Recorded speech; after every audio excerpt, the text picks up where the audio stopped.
Hello, beautiful ones. Welcome to Grace Healing House, the sacred space for growth, transformation, deep soul healing, and self discovery under absolute love, grace, gratitude, and joy. My name is Tiffany Renee, sacred facilitator, soul mentor, and channel for this offering that is rooted in divine remembrance, reverence, and transformation. Here, we create the space for your soul's truth to be remembered, witnessed, and expressed. We honor your wholeness, your wisdom, and your willingness to align to the whole and profoundly beautiful being you are. Today is episode number 5, and the title of this episode is We Are Not Here to Be Fixed, but we are here to remember. And we're going to begin with an opening prayer. And from there, we're just going to go ahead and get into what came through for this particular topic. This is the foundation of what I offer, right? So here we go. We're going to begin with a prayer. We give thanks for and honor to the absolute love, light, power, and truth of the Creator of all that is, that we are, and all that is not in complete resonance with this truth, we let go of now and surrender it all to the source from which all comes. We give thanks for the absolute truth, love, and healing we receive on this and all days, under grace, gratitude, and joy. Ashe. I had to really sit with this for a while because I can't really tell you when exactly in my experience I was blessed with this gem of wisdom. There are many parts of my life that just seem to blend together. However, I can tell you that for most of my life, I identified with being a fixer of hair, faces, situations, and most importantly, me.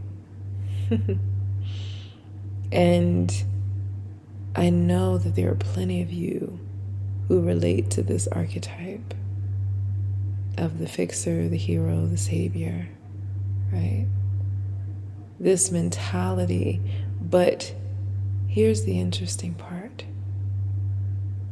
In order for me to play the role of the fixer in my life, I needed something to be fixed. Now, this is not all bad because we all play this role and through it learn adaptability, cooperation, mediation. We learn to listen and to respond rather than just reacting to life. But the problem comes when we identify as the fixer, as means of gaining love, power, and approval from others because we don't really feel valid, worthy, or enough otherwise. And this was me. I chose to be the person to try to fix and please and be what people around me needed in order to be useful, in order to feel like I mattered. And if I'm focused on you, if I'm focused on someone else, then I have a reason not to look in the mirror, not to focus on me, because the voice inside me was screaming so loudly that there was nothing I could do that was right. That voice was constantly telling me something was inherently wrong with me. So I tried to dull that voice by helping, fixing others, hoping that my outward actions would somehow save me, hoping that I could become more noble, that I would become more beautiful with every storm I could calm. I get to be the one who pulls it all together, the one too composed, too strong to break, to feel. And I have to add, this was nothing I was aware of consciously. These were the trauma responses and unconscious patterns running my show. And you may say, girl, that's not me. And perhaps you're right. Or perhaps, like me, you aren't quite aware of what's running your show. It took me many relationships and years of experiencing different people playing the same roles, me living the same cycles of abuse. And by the way, so we all have soul contracts, and these were some of my soul contracts that were playing out of my life, right? And in those relationships, right, the role I was playing was the victimizer. I was playing both of those roles in my relationships as well. Before I decided to look in the mirror and love whatever I saw, whatever I felt. And I am still in this process. I don't always love or like what I see or the truth of what I feel, but I respect what's being revealed of me to me. I honor those sacred mirrors in the form of friends and strangers. And once I become aware, I choose differently. The more I connect with myself, the less fear I have of what surfaces within and around me, the less I fix, and the more I witness and allow new perspectives to form. The more I allow divine's grace, love, and compassion for myself and others. But first, I have to allow that for myself so that I engage with others from a place of wholeness and authenticity instead of from a place of being the fixer or the one being fixed. All of my process of life, my living, and witnessing the lives of so many birthed this wisdom. It resurrected my soul's remembrance that not one of us is broken, no matter how we come into this world, no matter what we experience. Not one of us is made wrong. We are all whole, healthy, and perfectly divine. And the journey, right? The healing journey, whatever, the ascension journey, all the journey of life is coming back into that alignment with this truth.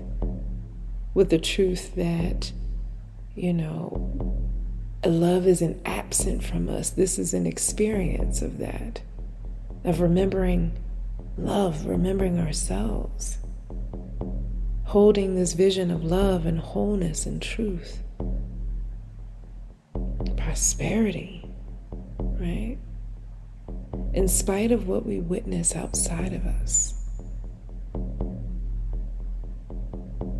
This has become the foundation of my work because it's something that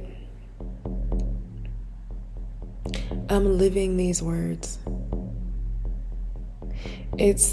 I'm constantly reminding myself of this in my daily life because it's so easy for me to, again, get into the headspace of, oh, you're not doing it right, you're not,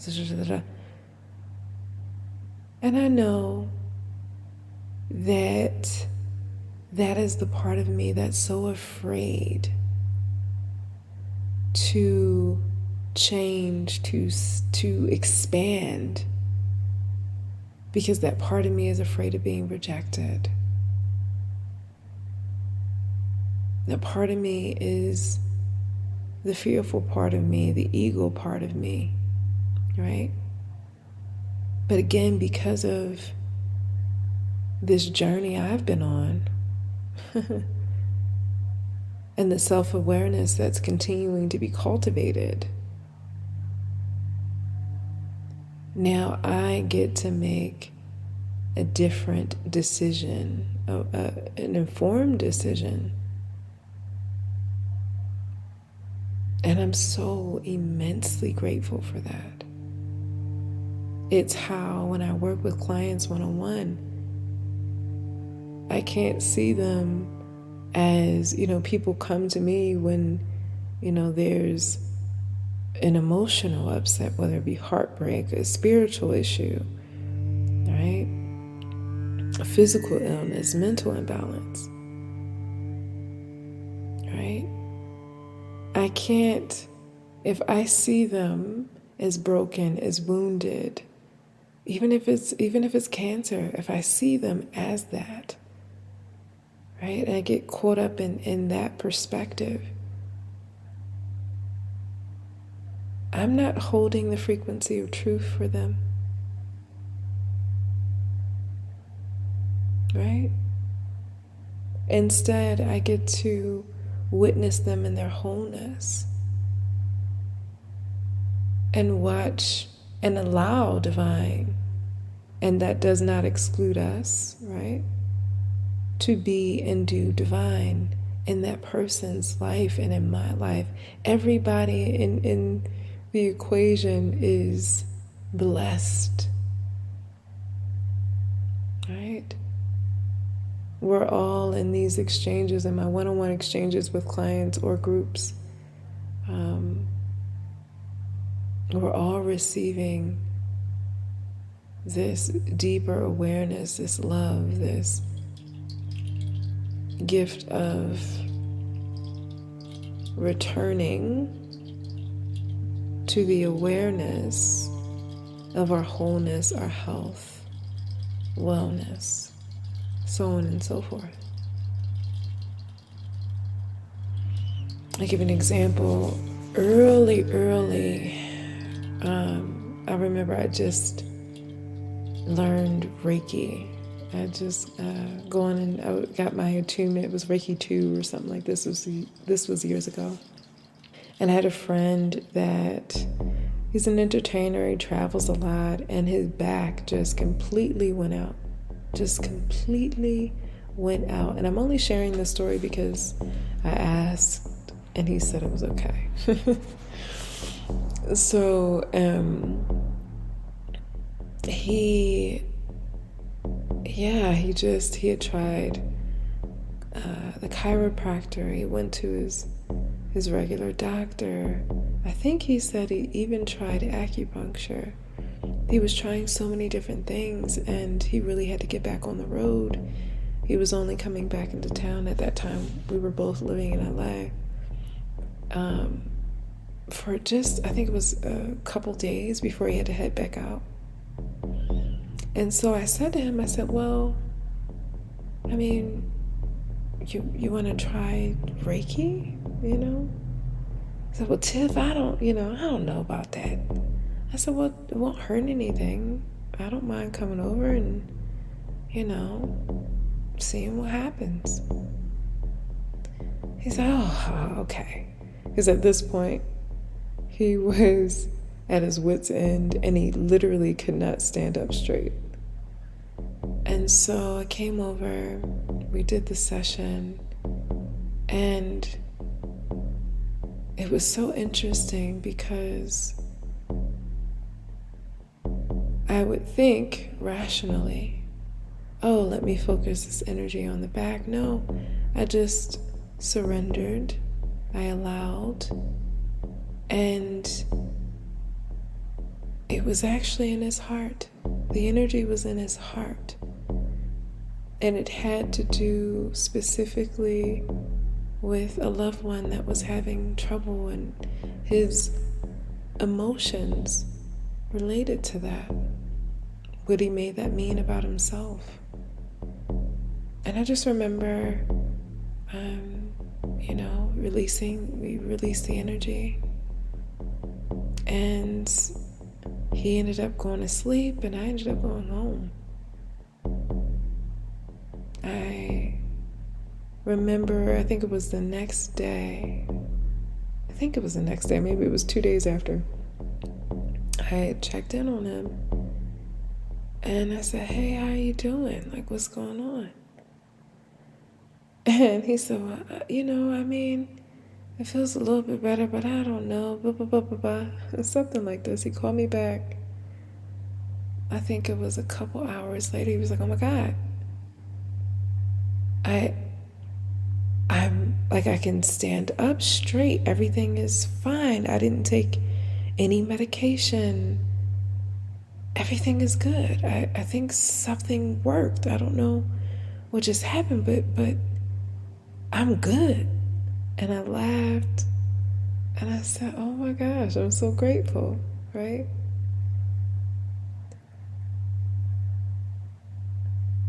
And I'm using this example. He tells the story so much better than I do.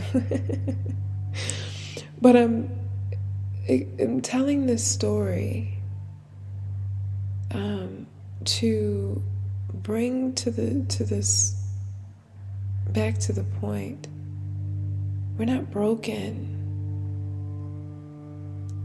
There are things that we experience in our lives.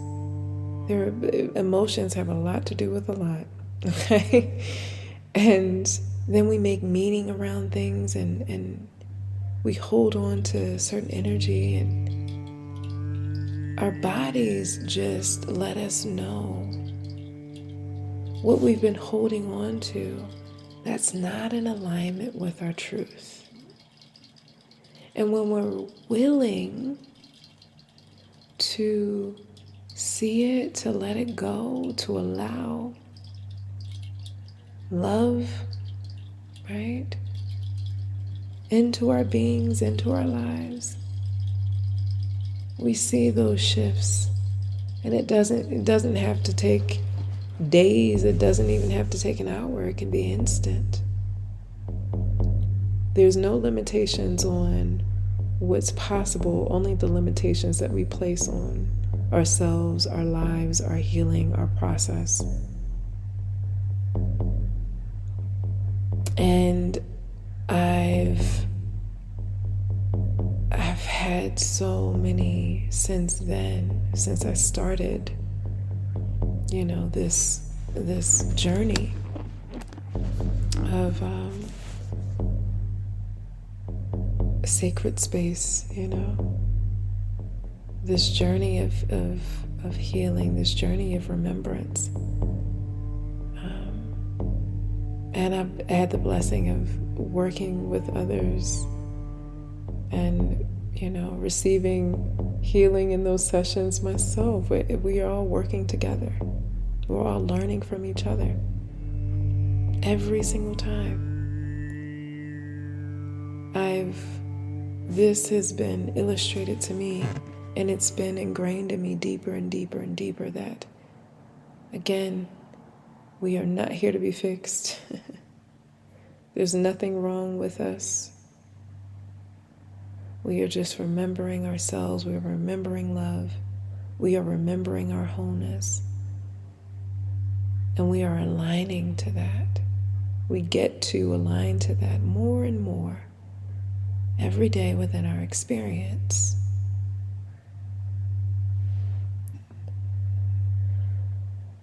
And so with that,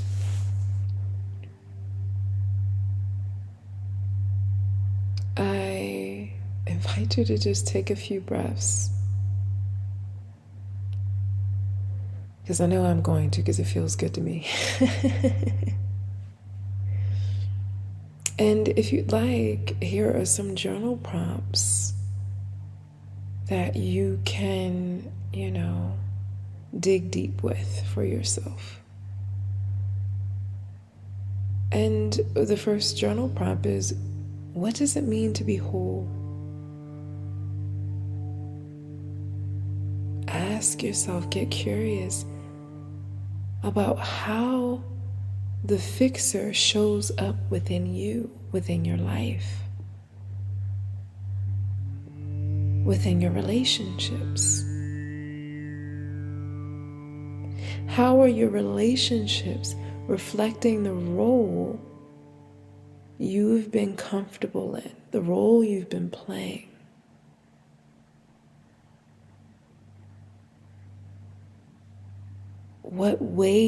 In what ways have you been avoiding your reflection, and why have you been avoiding it?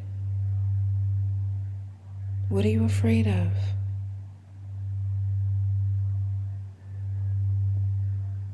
And lastly, what are some action steps that you can take right now to align with the healer you truly are? And I use that word because for me, right, I believe that we can put a lot on words, but we're all healers. We're all, angels. We're so much for one another. Whether we know it or not, it doesn't matter. But we're all that. And,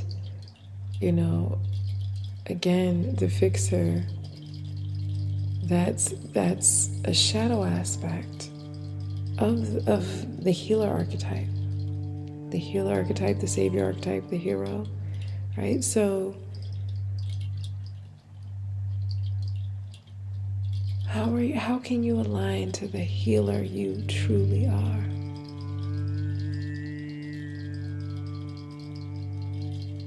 And with that,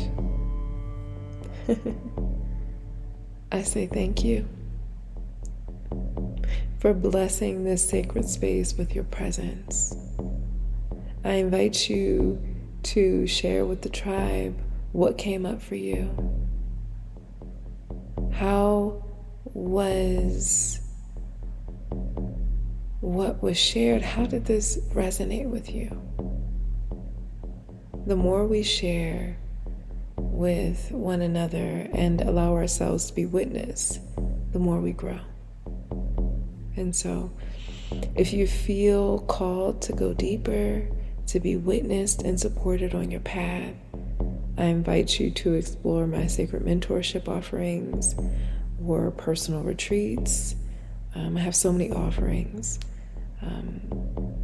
And know and really get in your bones, right, that you are not alone. And at any time, you can always call in divine's grace, love, compassion, peace, and guidance for whatever you're experiencing, for wherever you are in your journey. And when you call it in, give yourself full permission to receive it. I love you. I celebrate you. And if you feel called to, visit gracehealinghouse.com. That's where you'll find all of my offerings to further this connection, right? To dig deeper. May you prosper in all areas and in all seasons of your life. Beautiful. Ashe.